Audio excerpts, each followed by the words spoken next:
The Evil Clergyman. Howard Phillips. Lovecraft. I was shown into the attic chamber by a grave, intelligent-looking man with quiet clothes and an iron-gray beard, spoke to me in this fashion. Yes, he lived here. I don't advise your doing anything. Your curiosity makes you irresponsible. We never come here at night, and it's only because of his will that we keep it this way. You know what he did. That abominable society took charge at last, and we don't know where he is buried. There was no way the law or anything else could reach the society. I hope you won't stay till after dark. And I beg of you to let that thing on the table, the thing that looks like a matchbox, alone. We don't know what it is, but we suspect it has something to do with what he did. We even avoid looking at it very steadily. After a time the man left me alone in the attic room. It was very dingy and dusty, and only primitively furnished, but it had a neatness which showed it was not a slum denizen's quarters. There were shelves full of theological and classical books, and another bookcase containing treatises on magic, Paracelsus, Albertus Magnus, Trithemius, Hermes Trismegistus, Aurelius, and others in a strange alphabet whose titles I could not decipher.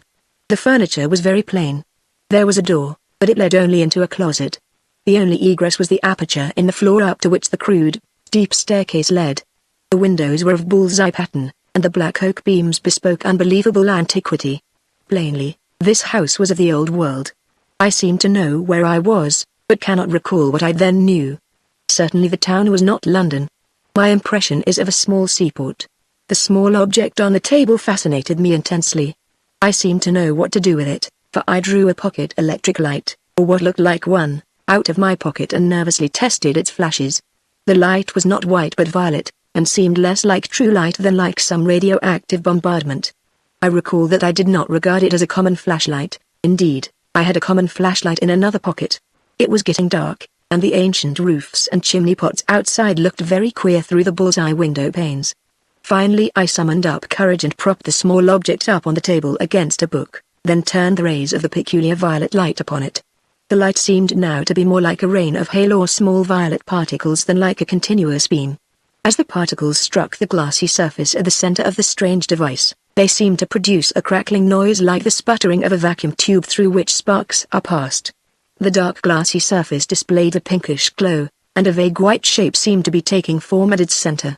Then I noticed that I was not alone in the room, and put the ray projector back in my pocket. But the newcomer did not speak, nor did I hear any sound whatever during all the immediately following moments.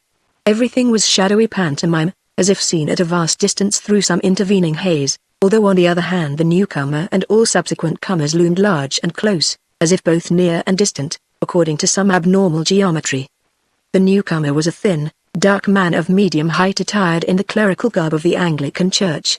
He was apparently about 30 years old, a sallow, olive complexion and fairly good features, but an abnormally high forehead. His black hair was well cut and neatly brushed, and he was clean-shaven though blue-chinned with a heavy growth of beard. He wore rimless spectacles with steel bows. His build and lower facial features were like other clergymen I had seen, but he had a vastly higher forehead, and was darker and more intelligent-looking, also more subtly and concealedly evil-looking. At the present moment, having just lighted a faint oil lamp, he looked nervous, and before I knew it he was casting all his magical books into a fireplace on the window side of the room, where the wall slanted sharply, which I had not noticed before.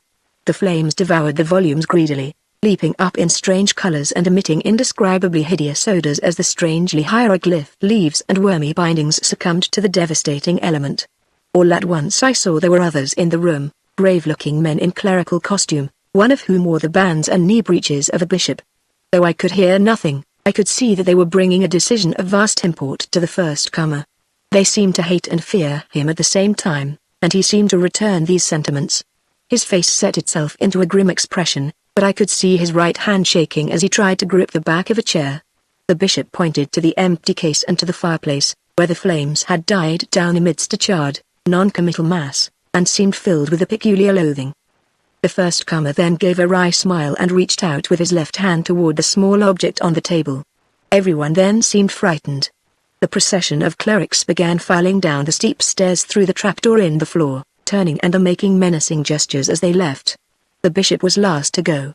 The first comer now went to a cupboard on the inner side of the room and extracted a coil of rope. Mounting a chair, He attached one end of the rope to a hook in the great exposed central beam of black oak, and began making a noose with the other end. Realizing he was about to hang himself, I started forward to dissuade or save him. He saw me and ceased his preparations, looking at me with a kind of triumph which puzzled and disturbed me. He slowly stepped down from the chair and began gliding toward me with a positively wolfish grin on his dark, thin-lipped face. I felt somehow in deadly peril, and drew out the peculiar ray projector as a weapon of defense. Why I thought it could help me, I do not know. I turned it on, full in his face, and saw the sallow features glow first with violet and then with pinkish light. His expression of wolfish exultation began to be crowded aside by a look of profound fear, which did not, however, wholly displace the exultation. He stopped in his tracks, then, flailing his arms wildly in the air, began to stagger backwards.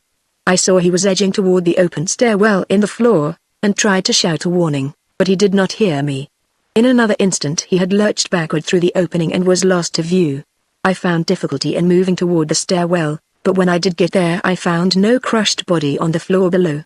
Instead there was a clatter of people coming up with lanterns, for the spell of phantasmal silence had broken, and I once more heard sounds and saw figures as normally tri-dimensional. Something had evidently drawn a crowd to this place. Had there been a noise I had not heard? Presently the two people, simple villagers, apparently, farthest in the lead saw me, and stood paralyzed. One of them shrieked loudly and reverberantly, "Ah! It be, sir?" Again. Then they all turned and fled frantically. All, that is, but one. When the crowd was gone I saw the grave-bearded man who had brought me to this place, standing alone with a lantern. He was gazing at me gaspingly and fascinatedly, but did not seem afraid. Then he began to ascend the stairs, and joined me in the attic. He spoke. "So you didn't let it alone. I'm sorry. I know what has happened. It happened once before, but the man he got frightened and shot himself. You ought not to have made him come back. You know what he wants. But you mustn't get frightened like the other man he got. Something very strange and terrible has happened to you, but it didn't get far enough to hurt your mind and personality. If you'll keep cool, and accept the need for making certain radical readjustments in your life, you can keep right on enjoying the world, and the fruits of your scholarship. But you can't live here, and I don't think you'll wish to go back to London.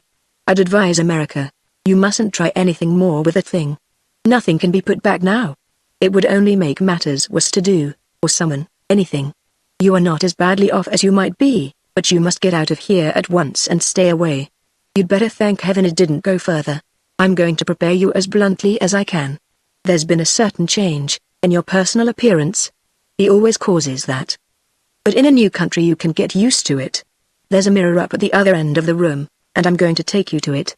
You'll get a shock, though you will see nothing repulsive."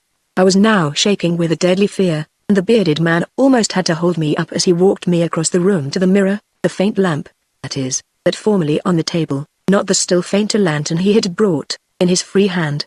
This is what I saw in the glass. A thin, dark man of medium stature attired in the clerical garb of the Anglican Church, apparently about 30, and with rimless, steel-bowed glasses glistening beneath a sallow, olive forehead of abnormal height. It was the silent first-comer who had burned his books. For all the rest of my life, in outward form, I was to be that man,